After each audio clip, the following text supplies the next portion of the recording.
We're both Jeroen, both from Rotterdam, and we're both artists, and we do stuff in the streets, basically.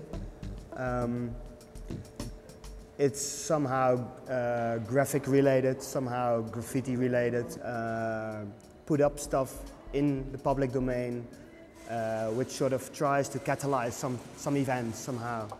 So what we did here in Hull is did a sticker campaign. We made very small stickers in two groups. I represent the green and Jeroen is representing the browns, and we're somehow in a competitive battle. So we use the streets as our canvas, so to speak. Officially it gets stamped as vandalism, but that's just one point of view, in my opinion. I mean, it's again just part of that facade construction, that everything which is outside and unofficial is illegal. It is kind of impromptu and it's improvised.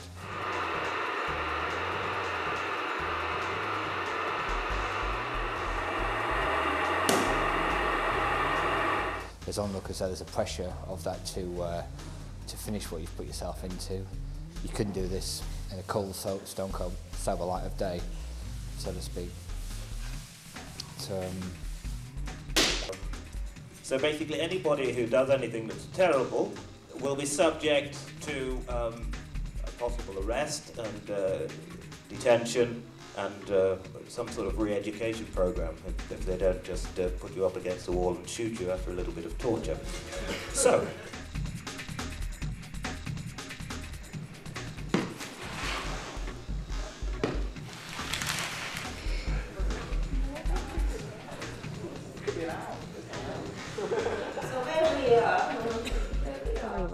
Everybody must be optimistic because we are living here. If we are very optimistic, so we have a lot of power and we can change the world.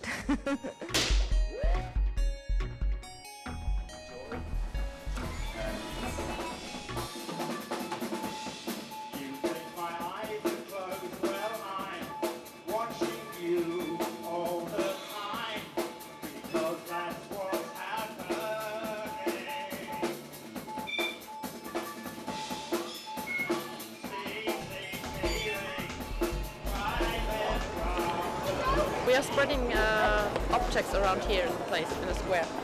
And they are shaped like eggs, but they are of ceramics.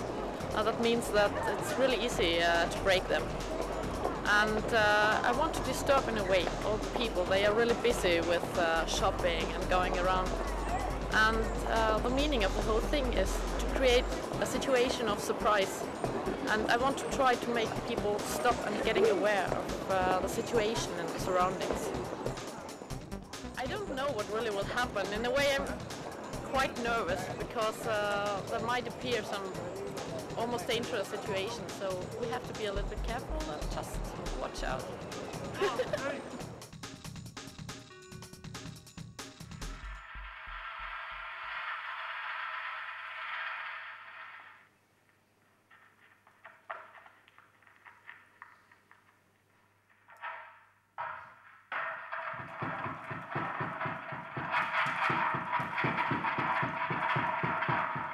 As usual, the visuals are nearly as important as the sound in this performance.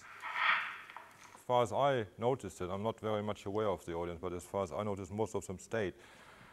And that put me under kind of pressure to create something that has kind of choreography. What I've done, I think the traces are nice. I was absolutely happy with some of the sounds I created. So what else, what more can I say? And I left a mess, so it's okay.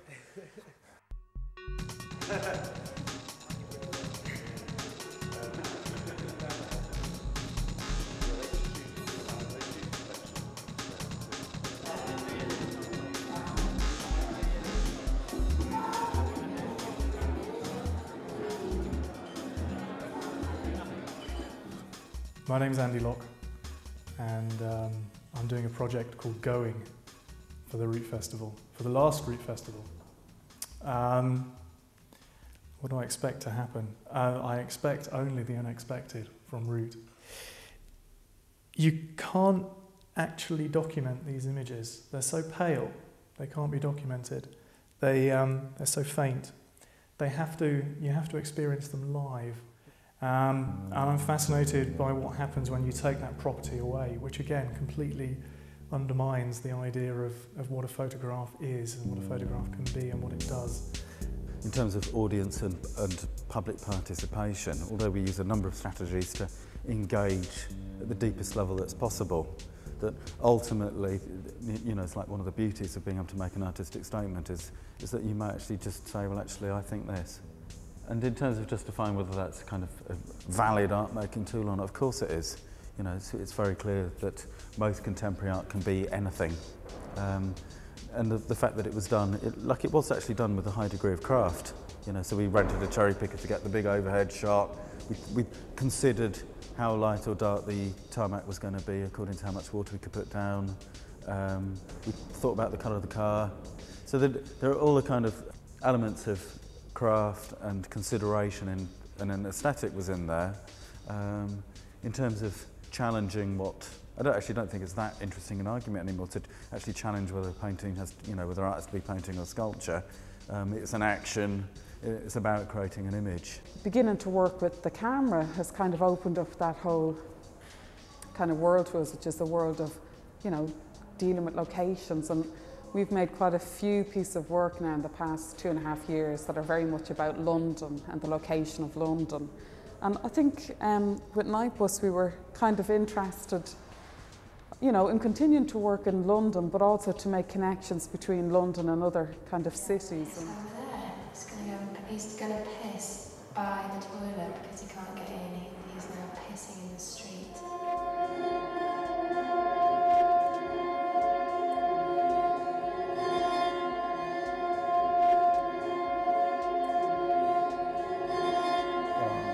I mean, the idea is to work with tones that are very close together in pitch, which produce other resultant tones. And so this is a very big cloud of that stuff, so that there's a lot of resultant tones. And sometimes, particularly if you turn the sound down so it's much lower, you hear the instruments, but you don't hear the resultants. And so a lot of what's happening in the music is actually generated in the space itself. And it's not on the recording. And sometimes that's sort of an extreme.